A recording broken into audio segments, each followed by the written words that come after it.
Good morning. Welcome to the homestead.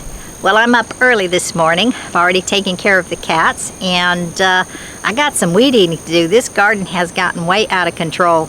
Not only do I need to weed eat, but I need to kind of mow around it, and then I need to sprinkle some bug killer, not in my garden, but on the grassy area around the garden, because there's been lots of bugs out here. I hadn't done it all summer, so it's past due time. And anyway, what else should I tell you about? I'll tell you about Tina. We think she's pregnant, but at the same time, maybe she's not. This morning she showed up with a big gigantic rat. She went underneath one of the cottages and ate it, I suspect. And when I came out here, she came out here and she was laying inside the garden tunnel, which I thought was weird. And I was doing some stuff right outside the garden tunnel and she came out. I thought I spooked her because she is kind of weird like that. And then she goes behind the green tubs that are up next to the garden tunnel. She starts circling around. She went around twice, boom, she caught a mouse. So she went over here and caught a mouse. So she's eating a rat, she's eating a mouse. She is doing really well. So maybe that stomach we see every day is her having her morning breakfast. I don't know. She still could be pregnant. But she did have those babies. She was the last one to have the babies before that little baby Lacey showed up a month later. And now we have those other two little ones, Sherman and Peabody. And so anyhow, I got weed eating to do. So stick with me and let's do some weed eating.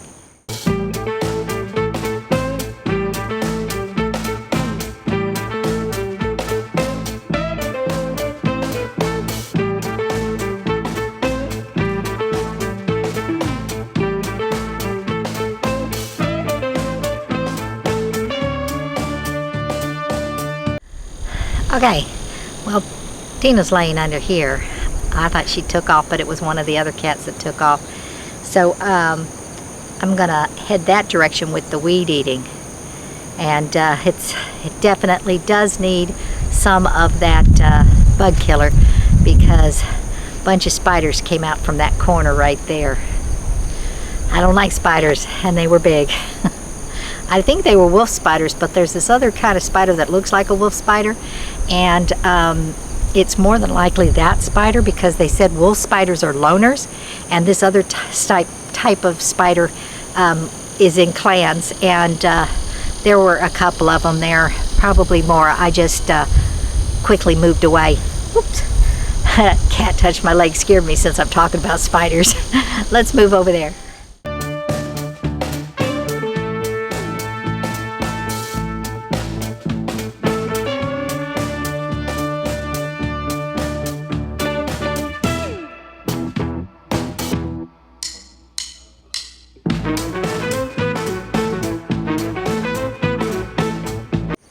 That right there's the blackberry bush. I wish I didn't put it there. It's got thorns, and I didn't know. The one over there with the arch, that's thornless. And sprouts are starting to come off the root beds of this. I made a mistake. So I'm gonna need to kill it, because I can't have it taking over my garden. So and it grabbed a hold of me and put a pinhole in me. It's kind of a dangerous plant. Controlled blackberries would be nice, but we have all those wild blackberries out there that grow up in the field, and we went tromping through there this last year and got a lot of blackberries. And so if we maintain the area where the blackberries are and try to keep it so it doesn't get out of control, we'll have blackberries, but we'll have it over there and not over here. And actually it's down that direction. So I'm gonna need to try to kill this. I hate doing that because I grew it. But you know, what can I say? That was dumb of me. So I did try to tie it up, and it's real big. And anyway, I got no more to say about that. Let me just put in a video of what my garden looks like, and we'll talk about the various different things real quick before I finish weed eating. This here is the strawberries. And this here is strawberries. Okay, starting off in this corner of the garden, you see my canary yellow melon, and there's one hanging off of it. The plant itself may not look so good. We picked 3 melons so far, and that's the 4th one there. It may not seem like enough melons for the effort, except for the fact that that's one tiny seed that I planted. So 4 melons off of 1 seed, that's a good deal. Over here is a zucchini, and it was suffering, but it actually is starting to look a lot better, and I gave it nutrients and whatnot. The strawberries up here are suffering because of the heat. This one here, as you can tell, it started to die, but with some baby care, it looks like it's starting to come back. This zucchini, yeah, died. Here's my banana tree, and it's got several stalks in it, and I need to take care of it and get it out of the bucket so it can survive next year. Worms. And I made a mistake. These are giant marigolds, and they shouldn't have been planted with these. I thought they were just little regular ones, but as you can see, the zucchini suffered badly, and so I think that they got squash bugs in them, squash worms in them. And then here's my other banana tree, and again I've got like 3 of them inside that one bucket because they multiplied. Later. Again, the marigolds are inside of the tomato plants here. The tomatoes do not like this heat at all. So they produced up until just recently, and you can see that this one has it has a tomato, and then you can see that the one right next to it has a tomato too. This one here goes to the plant over there. So, but they sure do not like the heat. And we have the cantaloupe. We have gotten a dozen cantaloupes off of this particular plant, and as you can see, there's lots and lots of buds to start new cantaloupe. And we have a couple of cantaloupe that are still in here. There's one. It's getting close to being picked, ripe. Here's one right here. But we've already picked a dozen of these. This right here is the watermelon plant, and we have gotten a lot of the sweet babies. This right here is not a sweet baby, and it's doing really well. Here's one of the sugar babies, I guess they're called. We picked a lot of the sugar babies off already. They came due a lot sooner than the other ones. They weren't very big, but they were tasty. We have black eyes. The black eyes, I've been picking them for quite some time. We're drying them, so I pick them and I put them in a place to dry. And they're doing really well. Here are the sweet potatoes.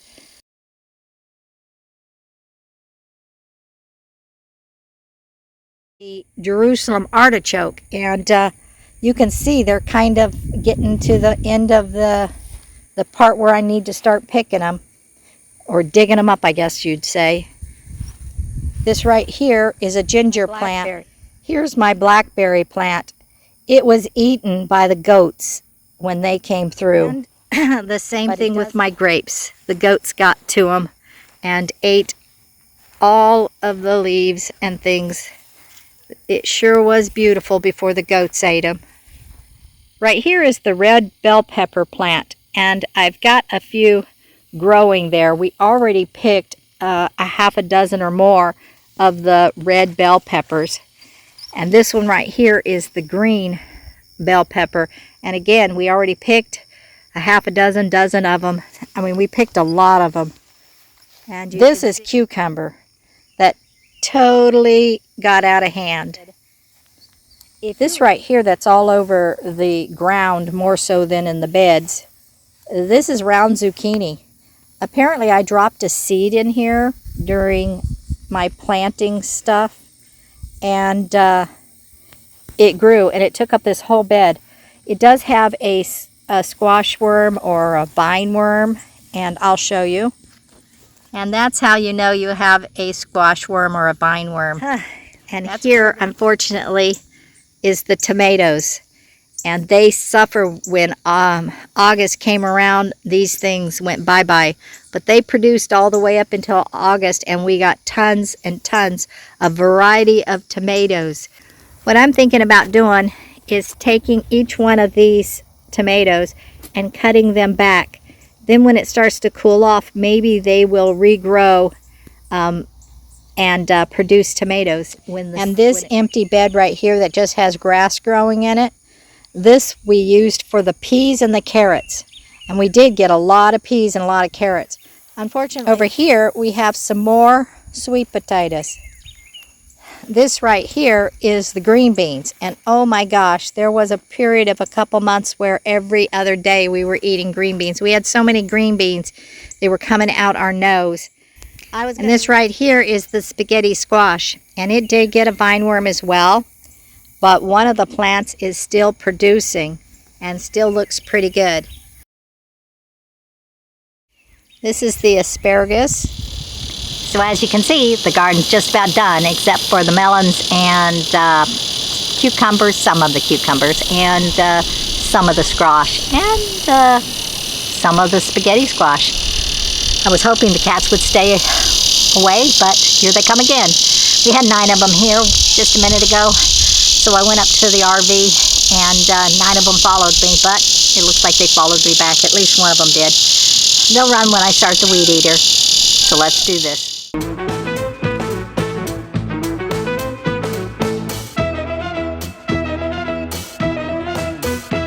Okay, I laid some cardboard down and stapled it down with garden stakes. I got some over there too. What I'm hoping to do is to kill off all the grass with this cardboard and put wood chips all around here.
Okay, I think I got everything in the garden.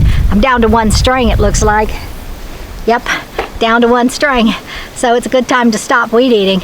And then now I just need to mow all the sections that are kind of out here.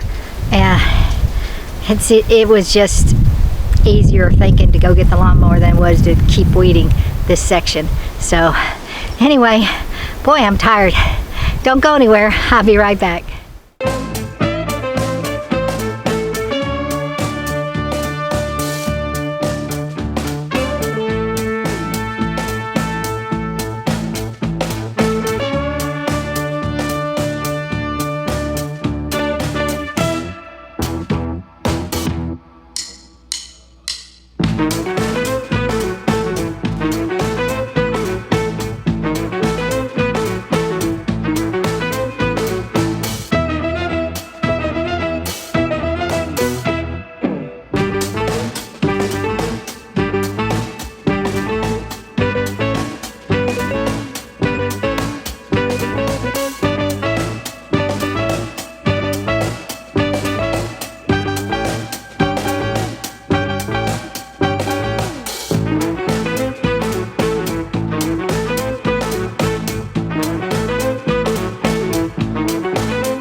I don't have sound dampening on my microphone like Lee does. Lee misses the cicadas, the fire crackling. He misses a lot of sound with his sound dampening. But I came passing through underneath this tree and I heard, it sounded like boil. The seed pods that are all up in that tree, listen. So, as the wind blows, this whole tree is just making noises. By the way, this will make more thorn trees, so we don't want these. I'm gonna put them in the burn pile. As they fall, we're gonna need to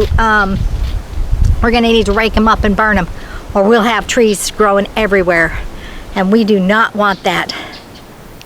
I think I'm done for right now. It's the heat of the day now. I don't know, 2, 3 o'clock. I'm not sure. I'm going to take a break until things cool off, but I don't know if I'm going to come back. So, just in case I don't make it back, thank you for watching. We sure appreciate you. Be sure to like, share, press that notification bell, and subscribe. And we will see you next time on the homestead. Bye-bye now.